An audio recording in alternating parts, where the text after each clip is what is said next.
కానీ కొట్టినా పర్లేదని ఆ బాల్స్ వేసాడు, కానీ బాల్కి అయితే చిక్కిపోయాడు శివన్ దుబే అయితే. ఇంకా చెప్పుకోవాల్సింది ఏం లేదండి. వీళ్ళకి ఓపెనింగ్ ఏదైతే ఉందో వాళ్ళు చాలా దారుణంగా ఉంది. పవర్ ప్లేని యూజ్ చేసుకోలేకపోతున్నారు.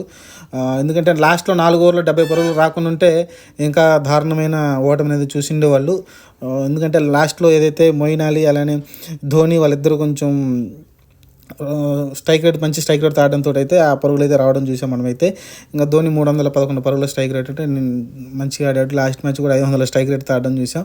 ఓవరాల్గా ఓటమికి కారణం నాకు తెలిసి ఓపెనింగ్ పేరు ఇంకా సెట్ అవ్వకపోవడం వాళ్ళకి. ఎందుకంటే రహానే చాలా స్లోగా ఆడటం, పవర్ ప్లేలో వాళ్ళు ఇప్పటివరకు నాకు తెలిసి 60-70 పరుగులు పెద్ద చేసిన మ్యాచ్లు లేవు అనుకుంటాను. 1-2 మ్యాచ్లు 60 దాటినాయి అనుకుంటాను.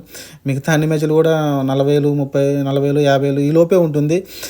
మిగతా టీంలన్నీ కూడా పవర్ ప్లేలు బాగా యూజ్ చేసుకుంటున్నాయి. 60,000, 70,000, 80,000 కూడా కొడుతున్నారు కొన్ని టీంలు అయితే.